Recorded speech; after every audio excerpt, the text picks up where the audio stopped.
Welcome to episode 36 of FBI Retired Case File Review with Jerry Williams. I'm a retired agent writing crime fiction inspired by actual FBI cases. And this episode, we get to speak to Vince McNally.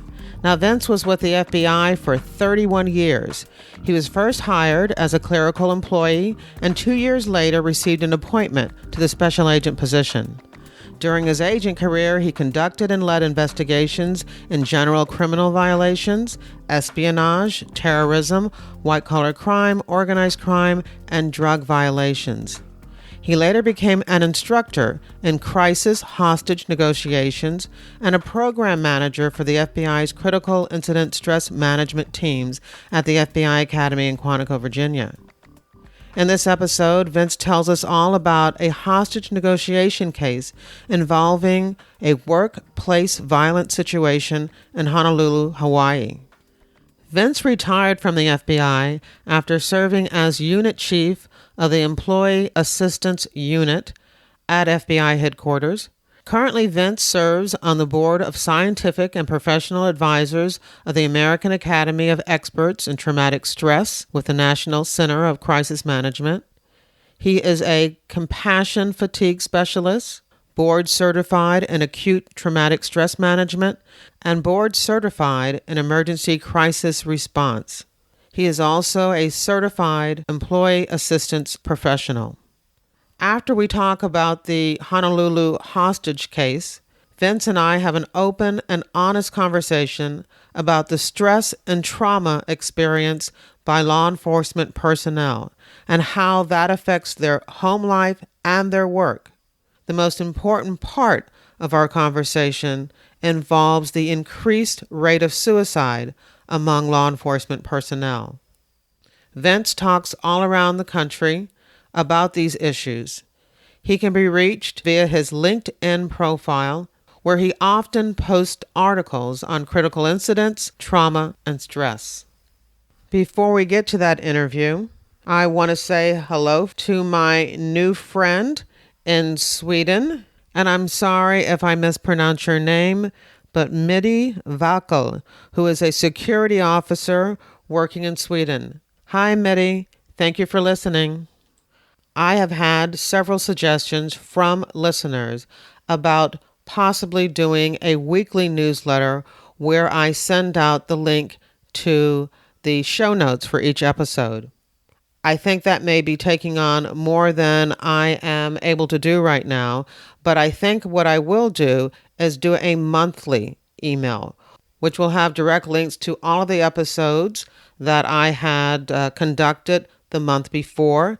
That way, if you join the newsletter and you click on those links, you'll be able to go directly to the show notes and not only see the photos and links to newspaper articles I provide, but if you want to get in touch with any of the retired agents or check out their websites or their books, you'll have those links too. A lot of people say that they listen to the podcast, while they're running, while they're working, while they're driving, and they don't always go back to the show notes to pick up the information that they wanted access to. So I will be on a monthly basis at the first of the month using my newsletter to also get FBI Retired Case File Review podcast show notes to everyone. So if you're interested in that, please sign up for my newsletter on my website, jerrywilliams.com. As you know, my debut novel, Pay to Play, about a female FBI agent investigating corruption in the Philadelphia strip club industry, went on sale on Tuesday, and it is doing very well. For those listeners who signed up to receive a free ebook copy of Pay to Play in exchange for a review, I want to thank you for the reviews that you have posted so far. For those who have not yet posted their review, please try to do so in the next week or so. Again, reviews help other readers find the book. I really appreciate that, and thank you for your support.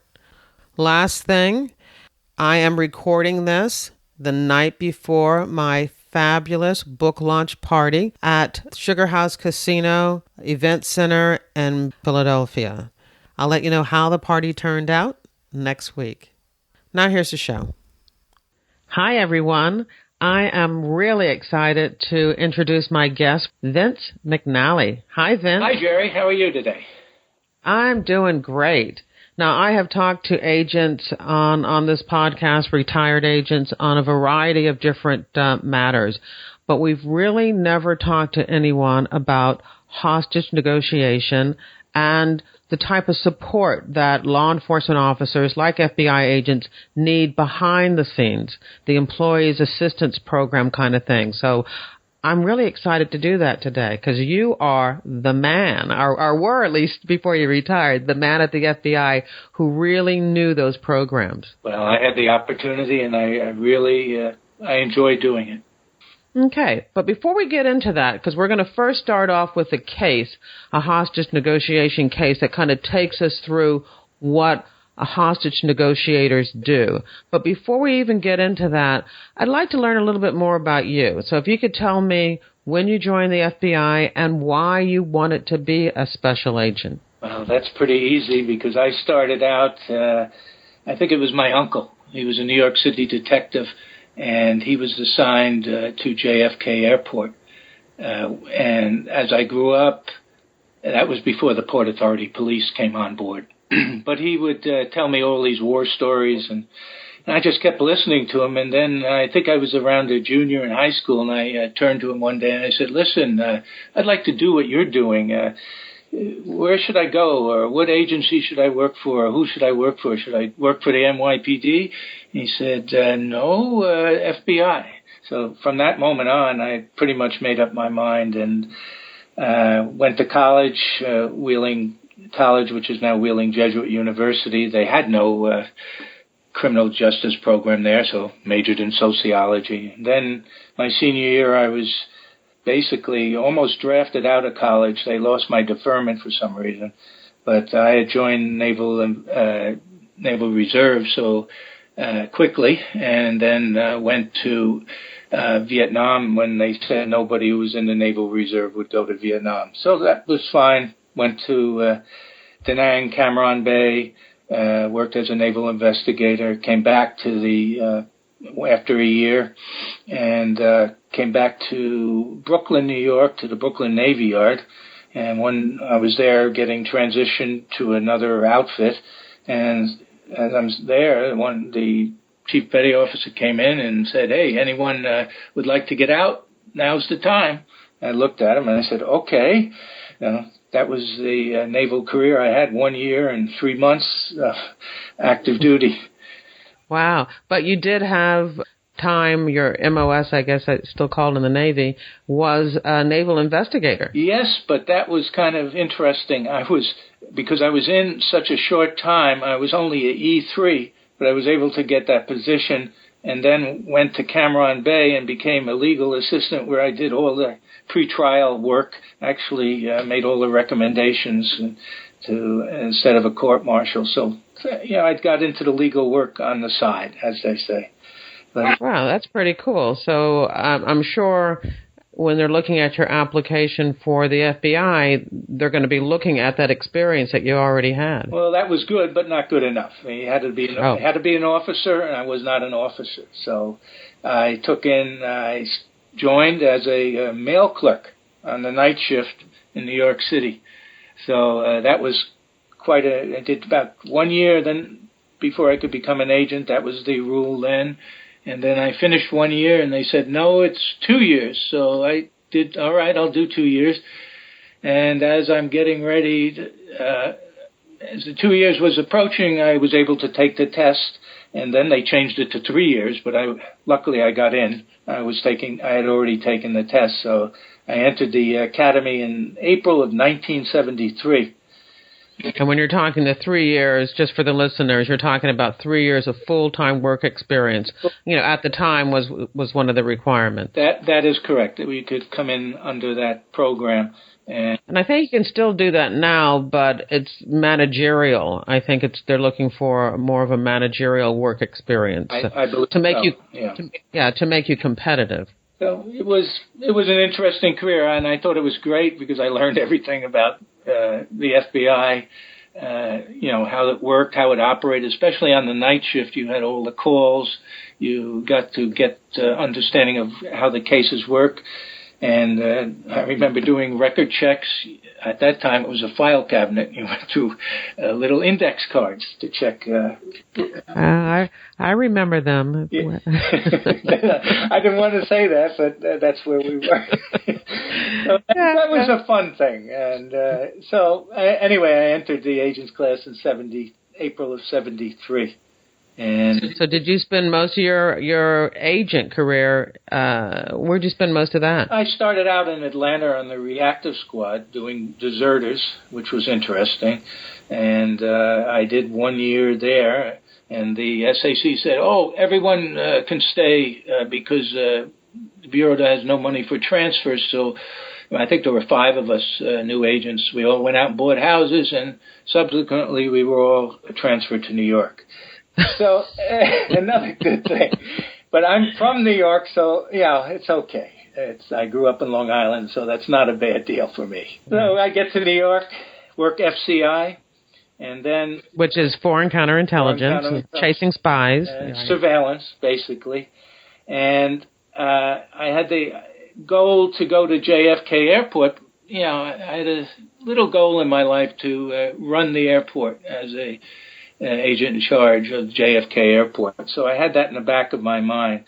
So it took me a couple of years, and I did get out to JFK and work various cases, crime aboard aircraft, destruction of aircraft, motor vehicle, theft from interstate shipment, interstate transportation of stolen property, and ended up in court and doing some good cases there. So I enjoyed that. And then by the way, then I did become SRA, senior resident agent. At that particular time, they had no supervisory agent there. So that was my goal. I did it, and I said, okay, what else do I want to do? So I said, okay, I think I want to go back to Honolulu because I didn't mention, but I had on my R&R when I was in Vietnam, I met my wife there. She was a flight attendant for Air Canada. So I said, gee, maybe I could go back to Honolulu. So my wife and I went on vacation, and she turned to me one place. We were in Maui watching the sunset, and she said, I have a deal for you. You get yourself transferred to Honolulu. We'll buy a little chalet up in northern Canada where she was from. She was Air Canada flight attendant, and we'll go back and forth. And I said, well, I'll give it a try. And sure enough, within a year, I was in Honolulu because that was... Well, how did you make that happen? Because that was a hardship. To do that. That was a hardship. People did not want to go there because the cost of living was like double, pretty much. But it was pretty expensive out there for housing and such. So I got it. And so I went out to Honolulu and did reactive and drug cases. A lot of drug cases, they started up there. They were just beginning to get into the big drug cases and wiretaps and such. And actually, I remember someone from the FBI lab calling and talking to me and asking me about crystal methamphetamine because it came to Hawaii first before it went out came into the United States mainland. So that was quite an interesting program. So then my other goal was to do to get a hostage negotiation. And so I was able to get, finally, after years and years of asking to go, I was able to get it and took the training at Quantico, the 2-week training, and then came back. And I remember Gary Nesner, who was he was the chief instructor there, saying, look to your left, look to your right. One of you will be out working a hostage case in the near future within a couple of months. And sure enough, come back and come into the office. I believe it was it was 1996. We're in around February, and I hear on the radio as I'm coming in that there is a hostage situation out in nearby in Honolulu. It's in Sand Island, which was a business area. So I'm sitting there, and I said, well, gee, I was already teaching. I have to go to another thing. I was teaching hostage negotiation as a master's degree course in Chaminade University. I'll explain that later, but I was teaching that as a volunteer basis. And one of my students was Cheryl Sania, who was the head of the hostage negotiation unit. She became head of it. But at that time, I gave her a call when I was in the office. I said, do you need any help out there? And she said, yeah, come on by. So we, myself and Dennis Braden, another hostage negotiator, went out there. And we. But at this point, you had received the training, and I'm sure it was excellent training. But you and probably went through several scenarios. But had you actually been involved in a hostage negotiation situation? I don't think I was at that time. There was a number of them I did do in Honolulu, but I don't believe there was a major one like this. There were a couple of little ones that I assisted in, but nothing this bad. So this particular case was, like I said, was in 1996, and I have to say that this was filmed live as it was happening because CNN building was next door to the hostage crisis scene. So, another thing that's going on, something you have to watch it. But anyway, I'm sitting there and actually arrive on the scene. And the individual was, I'll just give you a little background. He was a 28-year-old male, Hawaiian male named John Miranda. And he had worked at this Seal Masters, which was a roofing company, for a while, and he was fired because, well, I knew later on, but not then.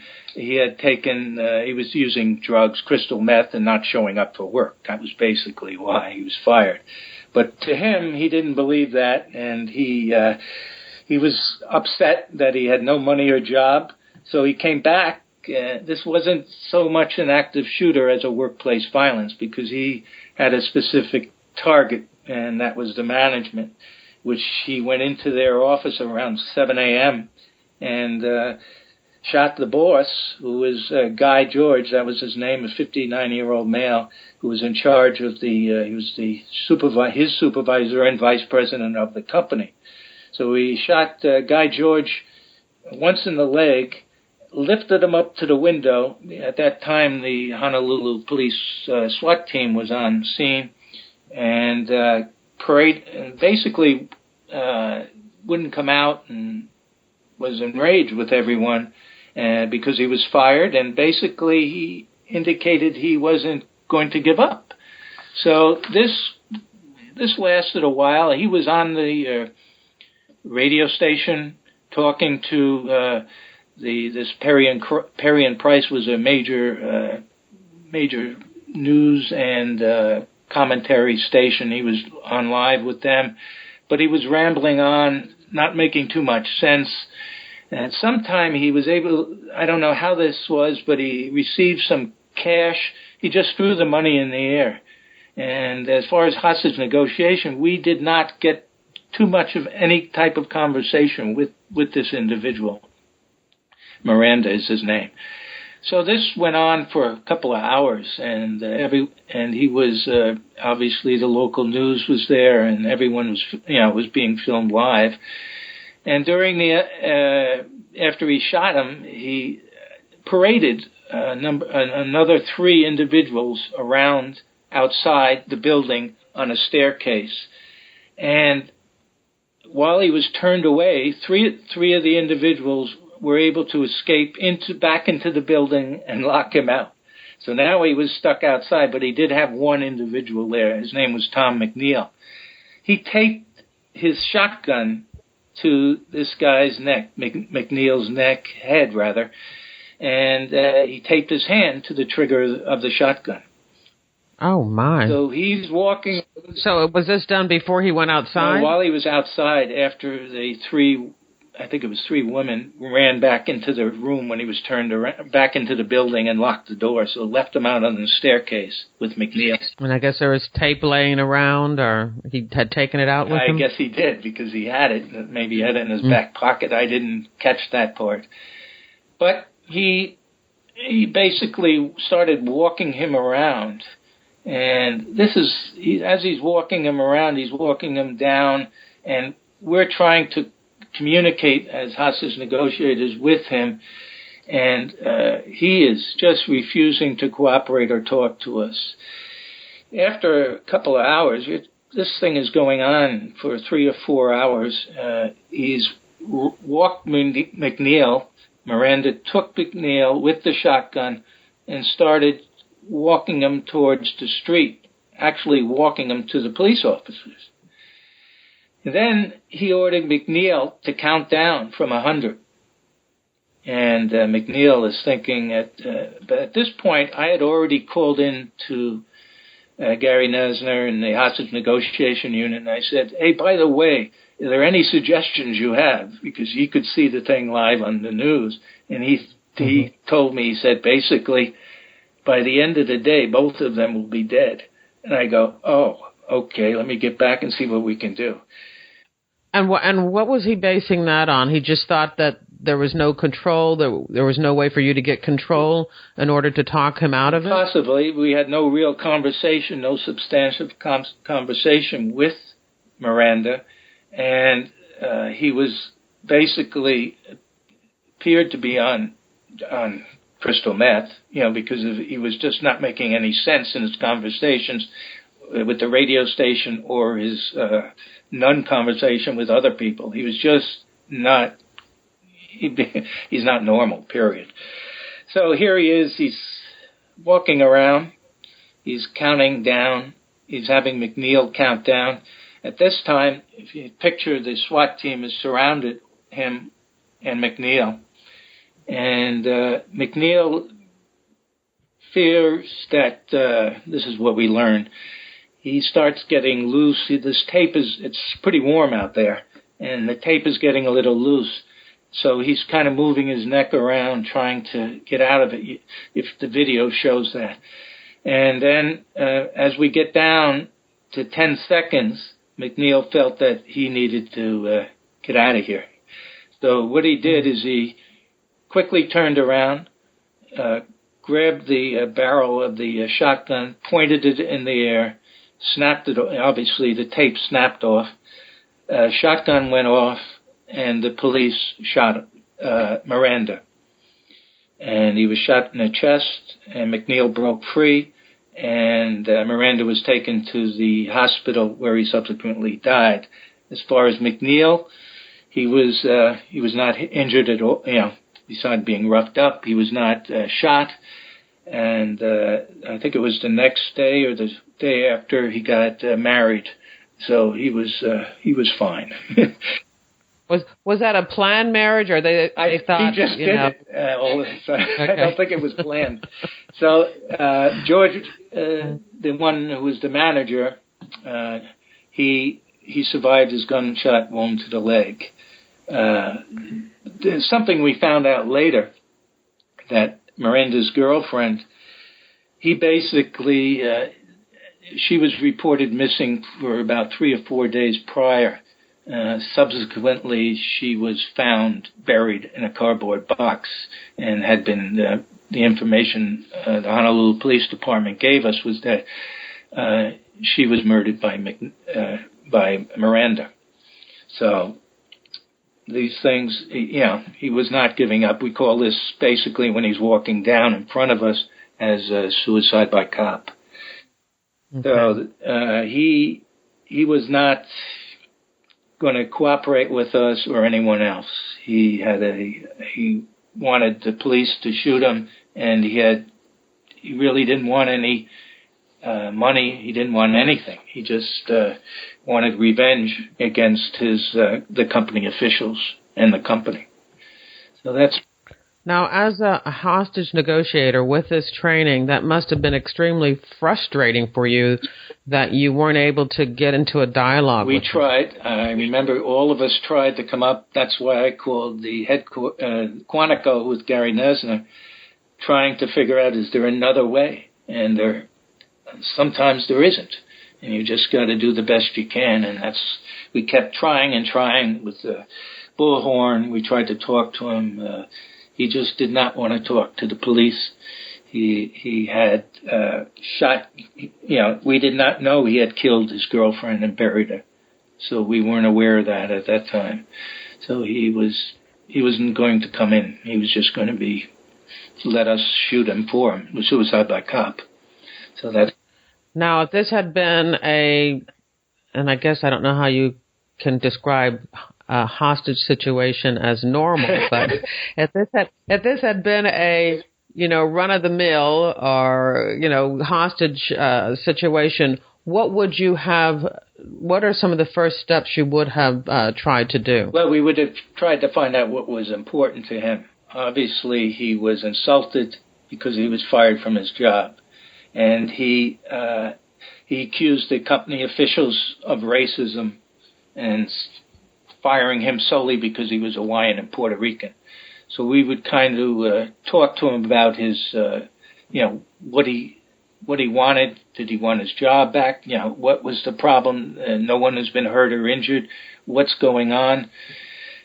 We would try to get him to have a conversation, because if you're talking to a hostage negotiator, that's the goal.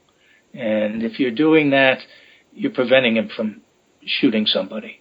So that's where we start, trying to find out. And I call it, not me, but hostage, the training, we call it the hook. What is important to this individual? So he actually had no values at that time. And plus he was high on crystal meth. It's very difficult to talk to people when they're completely not oriented to time and space, and they're just screaming and yelling and not making any sense. But we continued because that's what we're supposed to do, try to get the person to work with us. So we were not having any luck with him at all. On TV and movies, they make it seem so easy, start a dialogue. One of the things that I see, watching TV and reading books, is that they go out and get a loved one to talk to the person.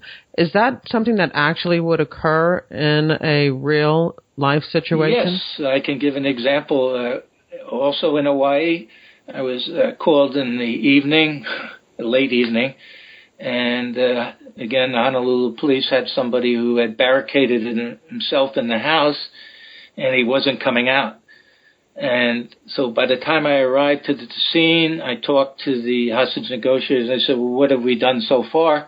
And they said, well, he asked for his girlfriend. And I said, okay.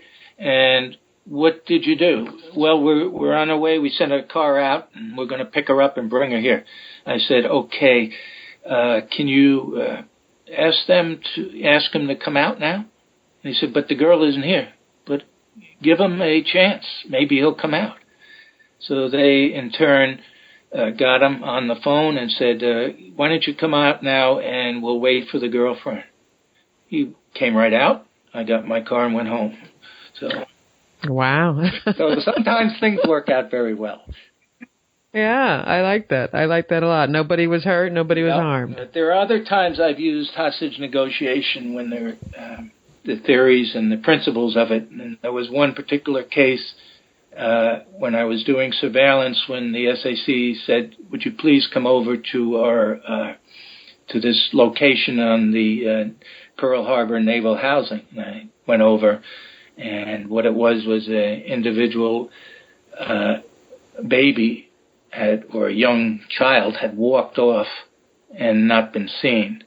And they feared, and the father, who was a naval person, stated that it was a kidnapping. So we're setting up the phones, and they were, and I'm just in the room, and I'm just taking everything in. And the Navy father happened to get a phone call, and he wasn't supposed to answer it because nothing was completely set up yet, but he answered it anyway. And he stated, when they find the body, and I stopped what I was doing, looked at him, and I knew right then he's the one who did it. And I was able to talk the next, about 5 or 6 hours later, to the mother of the naval employee there, and convince her to get him to give the information where the baby was. And he did. And what it was is that he shook the baby accidentally and killed her, threw her in a sack, and threw her in Pearl Harbor. And was the mother aware of this? The mother was not on the scene. From what I learned, she was a drug addict, and they had been estranged for a period of time. So obviously he was trying to keep things together. There were a couple of kids in the house, and try to work at the same time, and maybe a little too much stress or something, but he didn't intend to kill her, but he did. But you believe that your training in hostage negotiation was what clued you into what he was saying that indicated that he was responsible? Well, it made me more in tune to listen to the conversations carefully and figure out where it's going. But there was another case that reminds me, this was at the naval base also at Pearl Harbor, where, again, it's a domestic situation where the naval guy comes back, goes to his apartment, and his wife was in the process of divorcing him and tried to throw him out, and he got in an altercation and shot off a round, and then barricaded himself in the house, and the girl had already gone out. So he barricaded himself in. So we assisted Naval Investigative Service in the negotiation. And during this negotiation, this is an interesting case because it took us many hours to talk through him because he was drinking. So we had to wait till he sobered up, half asleep. And we were deciding how to have him come out. You know, we kept talking. We finally got him on the phone and got him to, it took us a long time, but I think what I did is at the suggestion of one of the other negotiators, said, order him out. He's a sailor. And I said, okay, I got it. So I kind of, which is unusual, I raised my voice and said, listen, this is what I want you to do. I want you to come out now with your hands up and walk over, and we'll give you a glass of water. He had already been, by the way, tear gassed. The SWAT team was going to go in. But he agreed with me. And when he came out, he sat down, and I walked over to him and gave him a glass of water. And people say, well, why do you do that? Well, just in case you ever have to do it again with this guy, it might be helpful. Interesting. So you kept your promise. Yes, you usually do. It's recommended. Now, I know we've talked, before we began this interview, and you explained to me how you also used your hostage negotiation skills when it came to law enforcement personnel in situations of distress for law enforcement where they were contemplating suicide. This is a very stressful time for law enforcement. So let's talk about this a little. Let's talk about law enforcement and suicide and the work that you've done both in the Bureau and, assisting other law enforcement agencies. Thank you for the opportunity, because this is what we call the elephant in the room. It's real hard to talk about this because a lot of people in law enforcement just don't deal with it.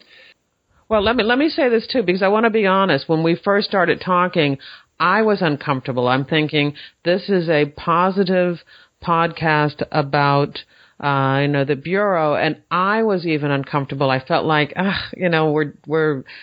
I'm starting to air dirty laundry, and in the FBI, we do not do that. I know that, and I had the opportunity to be worked my way up to be the employee assistance unit chief. I was an FBI agent, and I was able to see that this was a major problem, suicide, because today it's the number one killer in law enforcement is suicide. Law enforcement suicide is 1.5 times the general population. So you have 51 deaths of suicide in the first half of 2015 and total of 103 for 2015. There's a decrease since 2012. It was 126. But either way, we're still having too many suicides, and it's the number one issue of concern. And I've been interviewed recently about this, and it's on my number one thing, try to get out there to people. There are things to do. There's programs. Let me talk about what we did in the FBI. First of all, I had to find out. I set up a task force with all the other federal agencies to figure out what can we do to stop this. Now, the first thing I did is train all our EAP counselors in first responder hostage negotiation. An EAP is employee assistance. Yes. In the EAP, we have a collateral duty volunteer position in every office for an EAP coordinator. The person will get training from headquarters concerning employee assistance, matters, critical incident stress debriefing, compassion fatigue, depression. So, basic information. You're not becoming a psychologist, but what you're becoming is a person who can recognize the symptoms and help the person go to the next step to get them the help they need.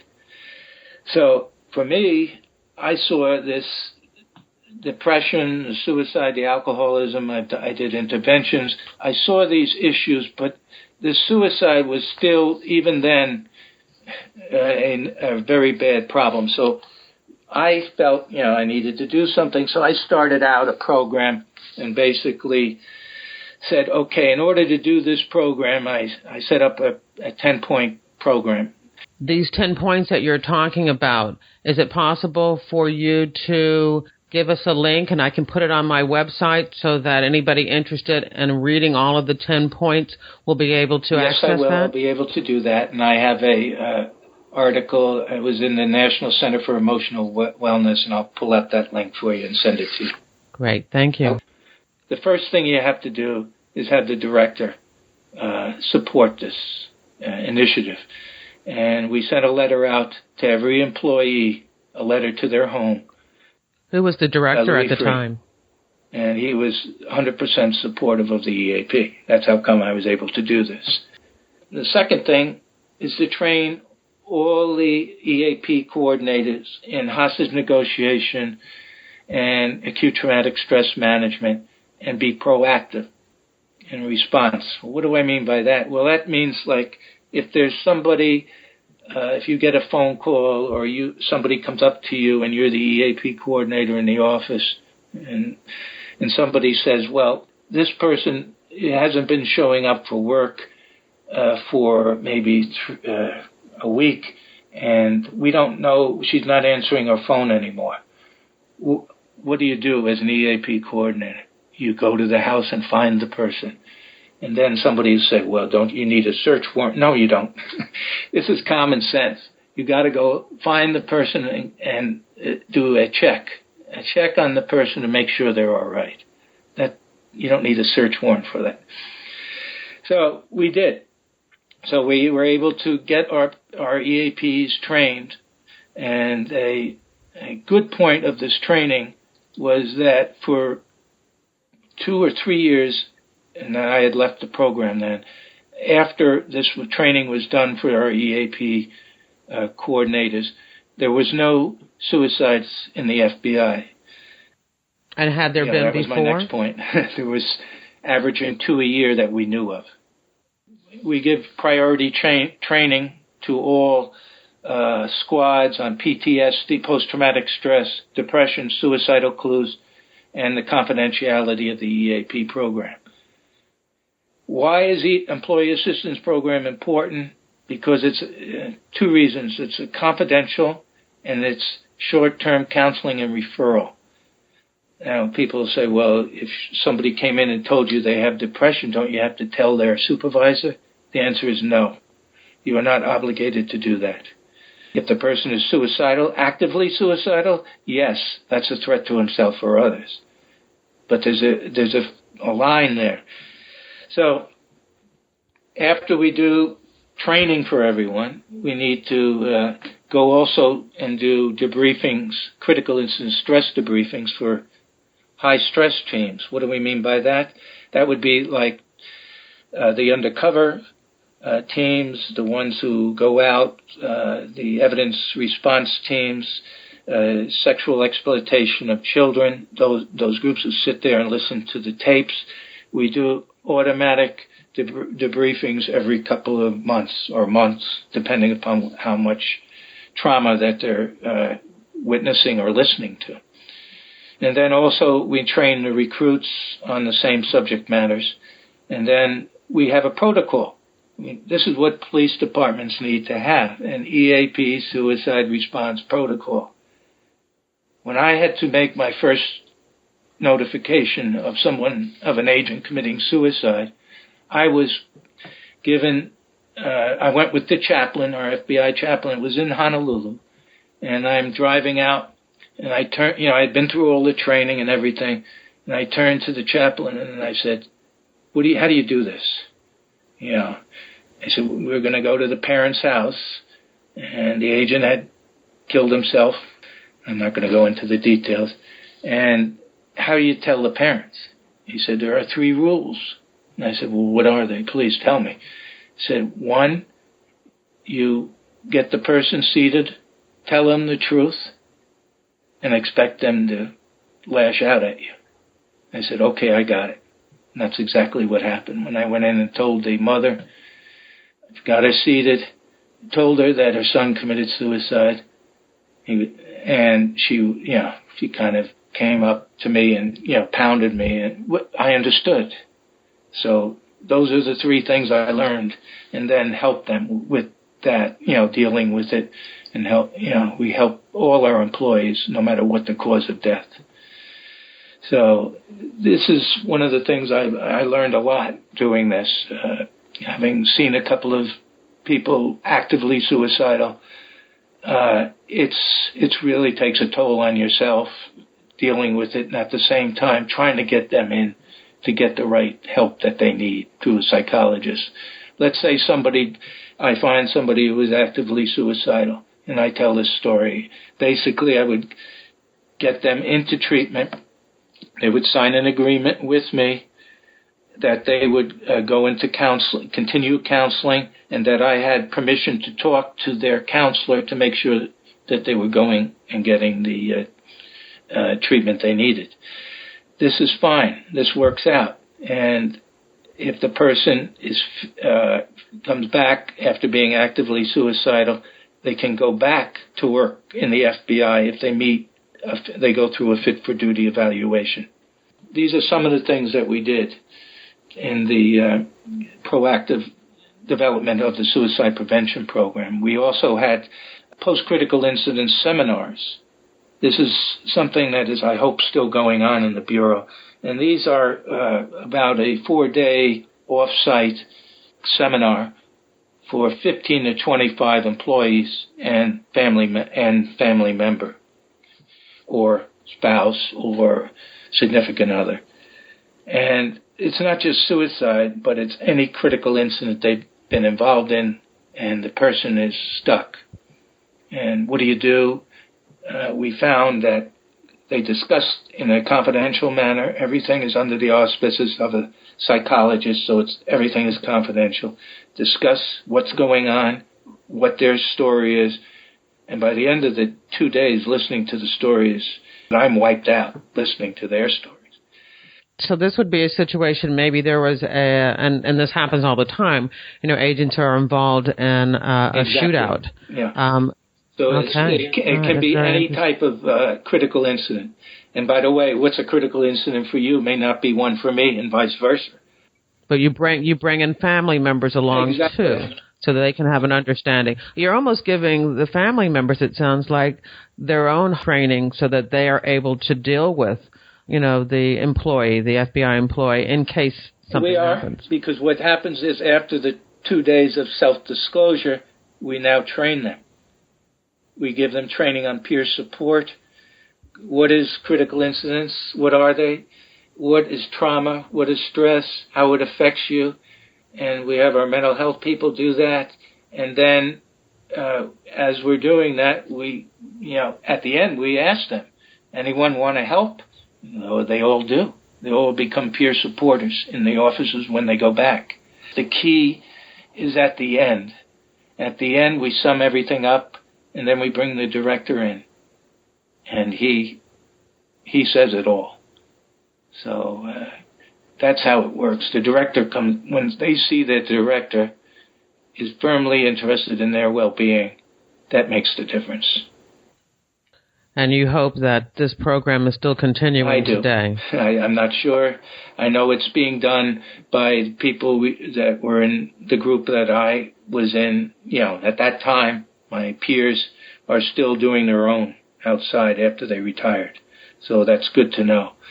Now, did the FBI also extend this program like we do in many other situations to area law enforcement? Do we do training and provide, especially in some of the places where there is a smaller department that, of course, would not have the resources? Who's helping those people deal with stress and possible, suicidal thoughts with local police officers? Well, we could be doing more, but this is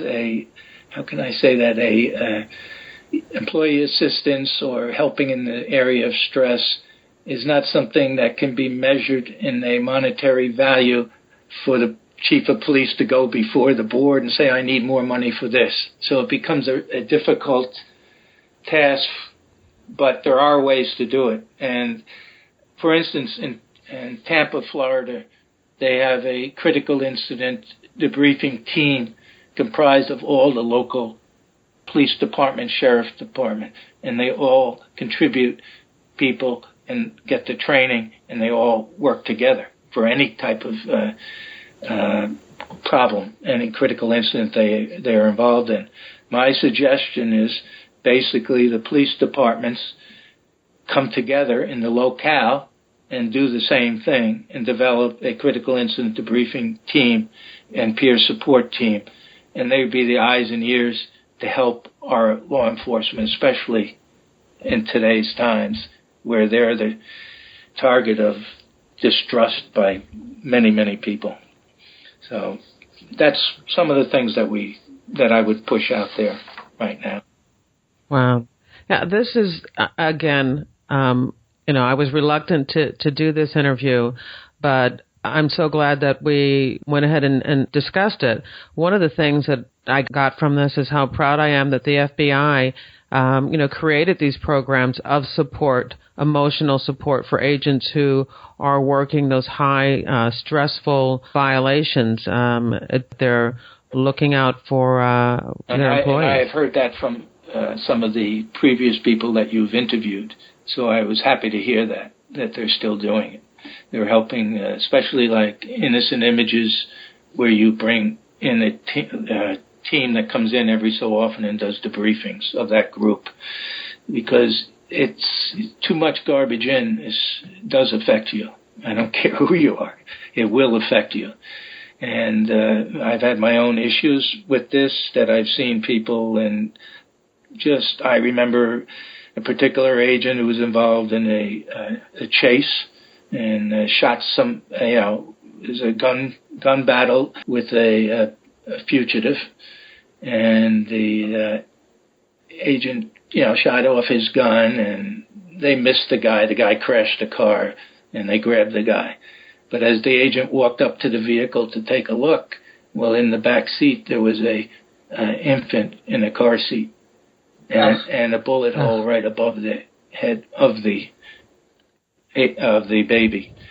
So he missed the baby, but just the thought of that could have happened. I gave this particular agent a call. I said, please come in and see me so we can discuss this a little bit. He said, no, I don't need this. I don't need it. It's no problem. About 3 or 4 days later, after he wouldn't come in, he calls us. He says, I need to come in. I said, okay. So he came in, and we talked to him. And he said, I cannot drive the car. I have flashbacks. And I just cannot. I think something's going to happen, or something is going to go wrong. So we worked with him and, cleared that up. But we have certain procedures that we do that are not forever type counseling, but they work. And eye movement desensitization reprocessing is one of the programs I brought into the FBI, which through a psychologist, compassion fatigue program. That was Dr. Figley brought that in. And I brought the best people in. I went through some of the training myself, before I could bring it in to make sure it would be workable for the FBI or law enforcement, and it was. So I'm happy with that. That's something that we don't think about every day. I know I think about, the beat cop and how stressful normally having that role is, and of course, in the present time, how stressful it is. But you don't really think about the emotional toll that working out on the streets in this type of atmosphere is having on police officers. So, I hope, there are more programs like this and that people are reaching out. I hope so, too. And, for the Miranda case that we talked about, there was an interview of Cheryl Shania, and in that interview...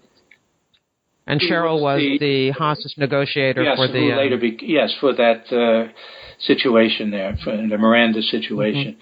And in the article, it was printed on the 20th anniversary of the standoff, she said, you just can't forget. She drives by the place and still thinks about it.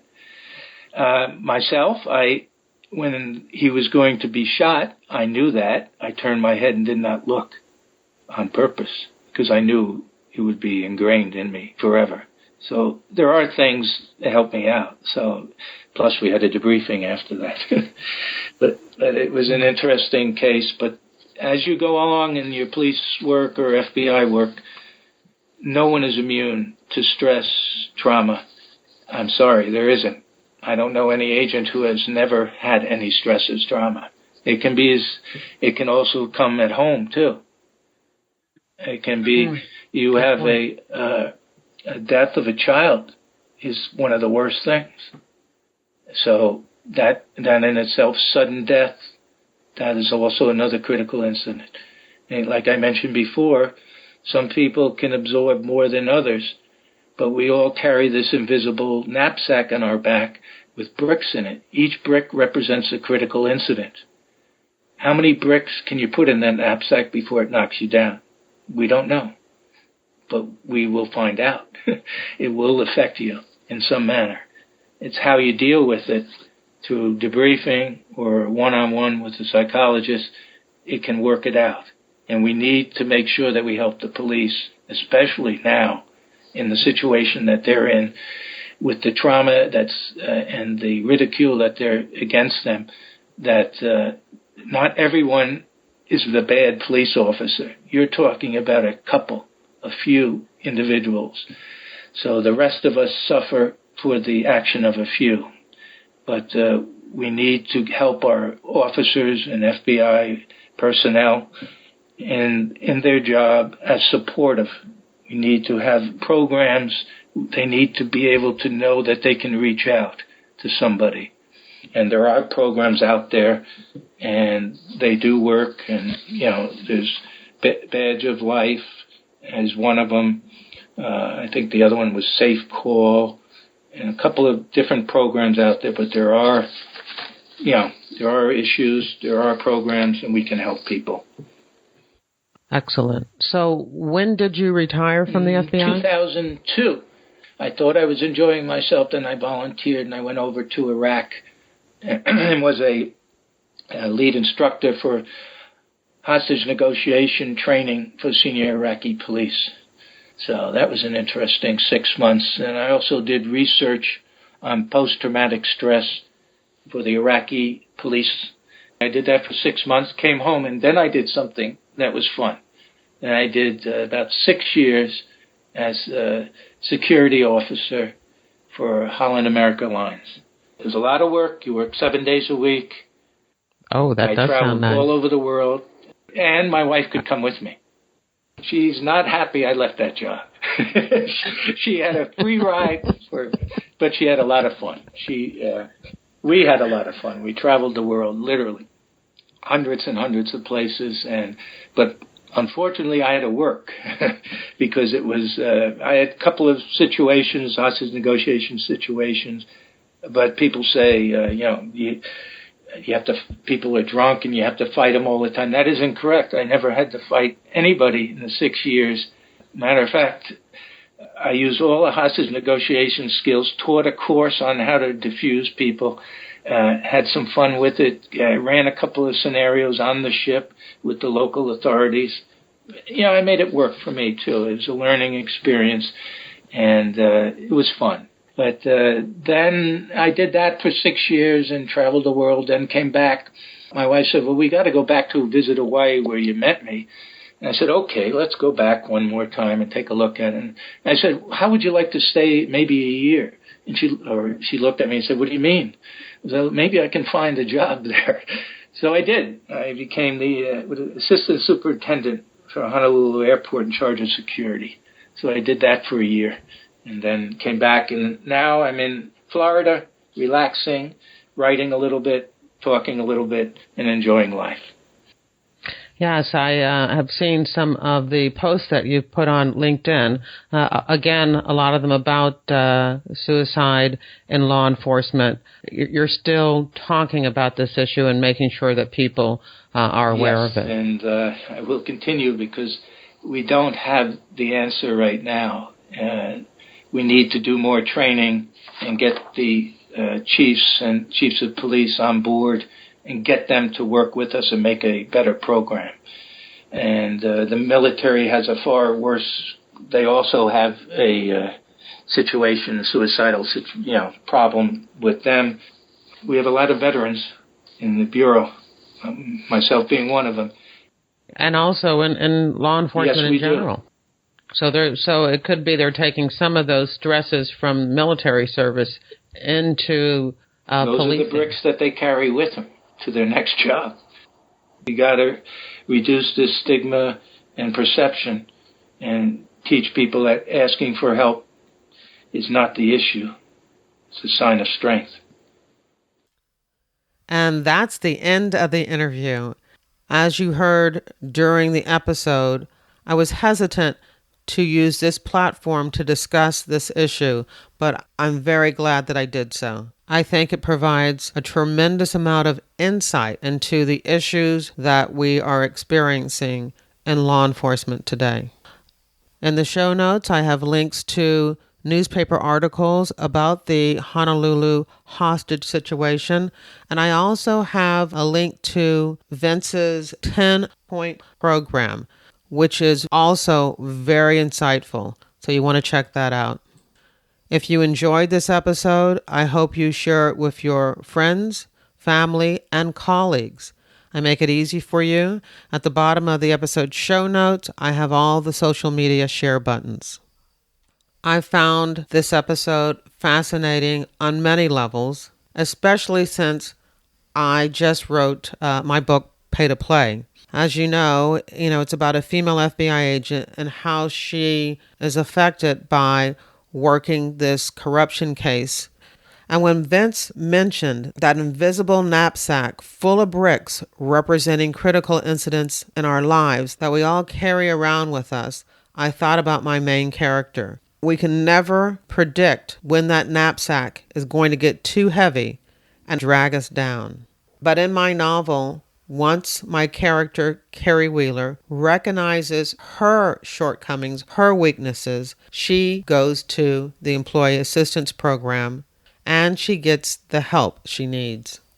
I've been so busy preparing for the book launch and for the launch party, I have not read any new crime fiction books, so for the second week in a row, my crime fiction recommendation is my own novel, Pay to Play. It's available at Amazon.com in paperback and Kindle edition.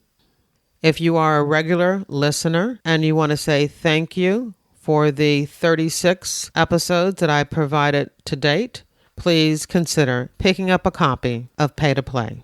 Thank you. This episode was sponsored by FBIRetired.com, the only online directory made available to the general public featuring retired FBI agents and analysts interested in showcasing their skills to secure business opportunities. I want to thank you for listening, and I hope you come back again next week for another episode of FBI Retired Case File Review with Jerry Williams. Thank you.